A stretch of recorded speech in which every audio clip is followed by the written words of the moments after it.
El Real Madrid está realizando una gestión brillante en lo económico con la venta de exfutbolistas del Castilla. Peter Federico traspasado al Getafe, Mario Martín interesa a varios clubes de primera y en caso de salir lo hará dejando una gran cantidad de pasta en las arcas del club. Y también tenemos actualizaciones en las cifras del traspaso de Rafa Marín al Nápoles.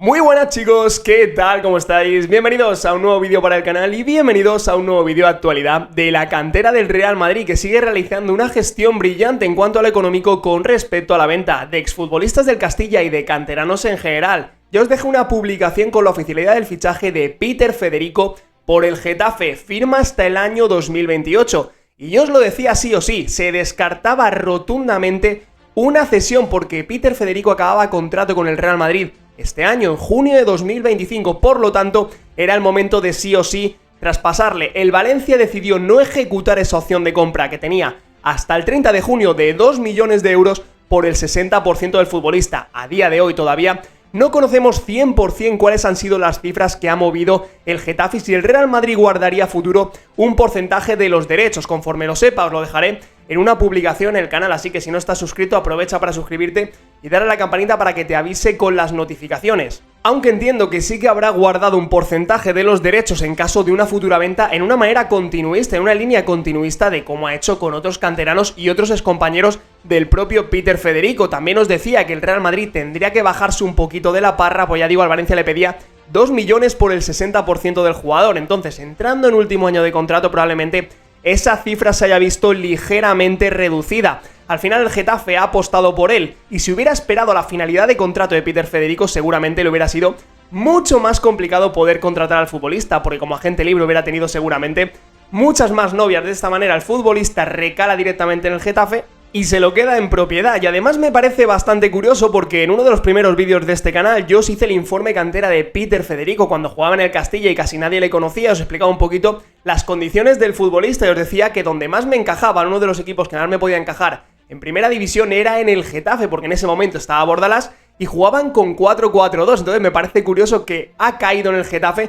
en el que de nuevo vuelve a estar en teoría José Bordalás. Al final es un jugador bastante polivalente, no os voy a explicar ahora qué tipo de futbolista es Peter Federico, pero creo que puede encajar bastante bien en este tipo de plantilla y con este tipo de propuesta en concreto, aunque siempre le hemos visto como extremo derecho. También es verdad que es un jugador tremendamente polivalente, esto también hay que achacárselo entre comillas. A Raúl se lo criticábamos en su momento, que le volvía un poco loco poniéndole de lateral y de carrilero en ese Super Castilla que estuvo muy cerquita de ascender con defensa de 3 jugando en una de las bandas, pero al final creo que para su formación, lo que yo os decía, ha sido bastante positivo y a día de hoy puede ser un jugador que sume y sea un gran activo de plantilla en primera división porque pueda ser ese chico para todo. Habitualmente siempre lo veíamos en el extremo derecho, desde que es un crío que llegó aquí en el extremo derecho, donde mejor rinde y donde más cómodo se siente, pero creo que eso ha sido muy bueno para su formación y para aportarle y moldearle en ese sentido la polivalencia. También os digo que a día de hoy es un jugador muy joven, tiene esa chispa, ese desparpajo, es vertical y probablemente de extremo tira que va, pero creo que en el futuro Peter va a acabar siendo un futbolista que acabe jugando mucho más por dentro, incluso siendo un centrocampista más bien ofensivo y que tire para adelante, pero simplemente es una apuesta. Ahora bien, quiero que pongáis en perspectiva lo que está haciendo el Real Madrid con este tipo de gestiones con respecto a los canteranos. Clarísimamente Peter no entra en planificación de la primera plantilla del Real Madrid y es normal, hay muchísimos jugadores de muchísima calidad en las zonas de ataque, incluso en las zonas de centro del campo. Pero en este caso vas a sacar a Peter Federico, que se encontraba en último año de contrato, por 1 millón y algo, y te vas a guardar un porcentaje futuro de los derechos en caso de una venta. Si luego vuelve a salir traspasado del Getafe a otro club, te vas a llevar ese 50%, vas a acabar sacando por Peter, que es un jugador que ha jugado 3 ratos con el primer equipo y que claramente no entra en tu planificación, 3-4 millones de euros, lo cual es una cantidad bastante interesante. Por ejemplo, lo de Rafa Marín tampoco ha jugado prácticamente nada con el primer equipo y lo vas a vender por 12 millones más bonus. Por cierto, quiero comentaros también una actualización que ha habido, aunque algunos de vosotros a lo mejor ya la sabéis con respecto a la cláusula de Rafa Marín, lo explicamos bastante bien en este vídeo,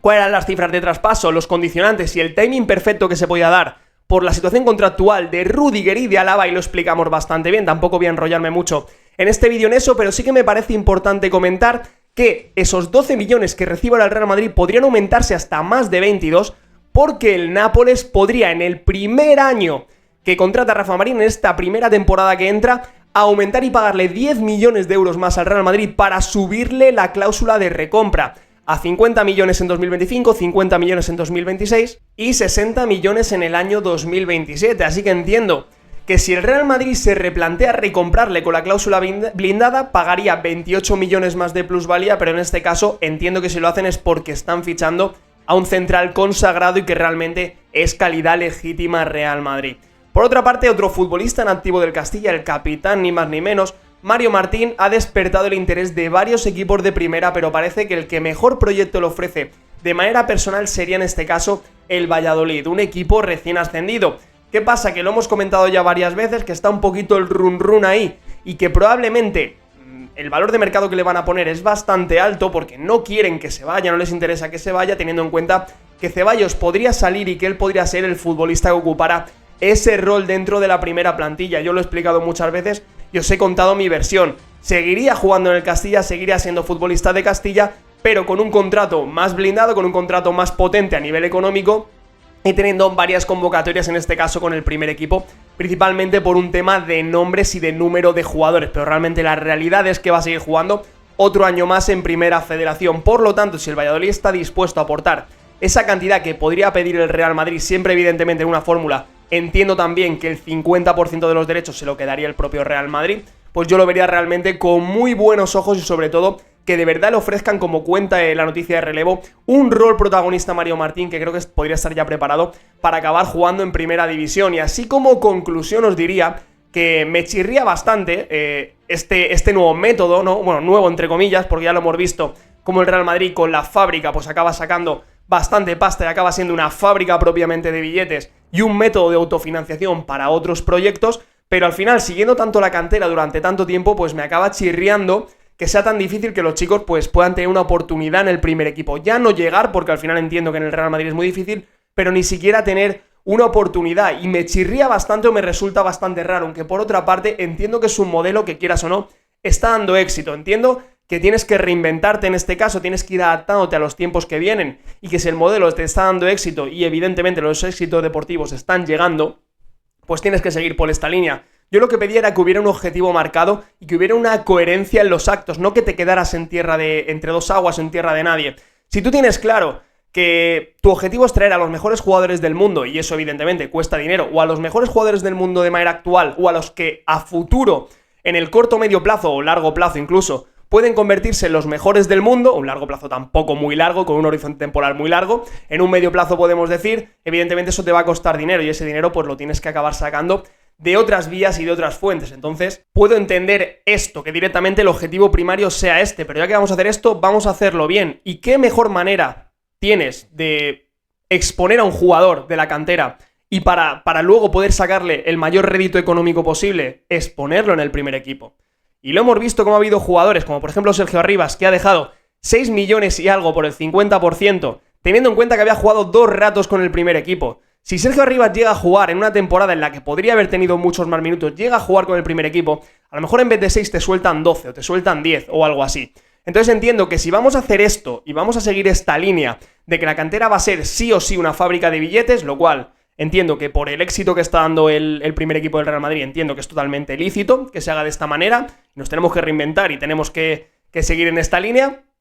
vamos a hacer las cosas bien y vamos a apostar a tope y todo a esto, y no hacer un poco ni una ni otra, que es lo que nos estaba pasando estas últimas 2-3 temporadas. Creo que entendéis todos el mensaje y sabéis todos perfectamente de lo que hablo. Así que nada, chicos, poquito más que añadir. Dejadme en comentarios lo de Peter. Creo que en el Getafe puede encajar bastante bien. Dudo que a futuro pueda volver al Real Madrid, pero al final, mira, pues un chico que estaba en último año de contrato, se fue cedido al Valencia y al final te va a dejar 1 millón y pico, entiendo, y a futuro de una posible venta pues te puede dejar otros 2-3 milloncitos de euros. Al final, montante total de la operación, 4 millones de beneficio por un jugador pues que no entra en tu planificación de plantilla. Así que nada, me podéis dejar un like, comentarme lo que queráis, suscribiros al canal si os gusta el contenido de la cantera del Real Madrid. Nos vemos en la próxima, te mando un fuerte abrazo, que pases un gran día ahí. Hasta luego.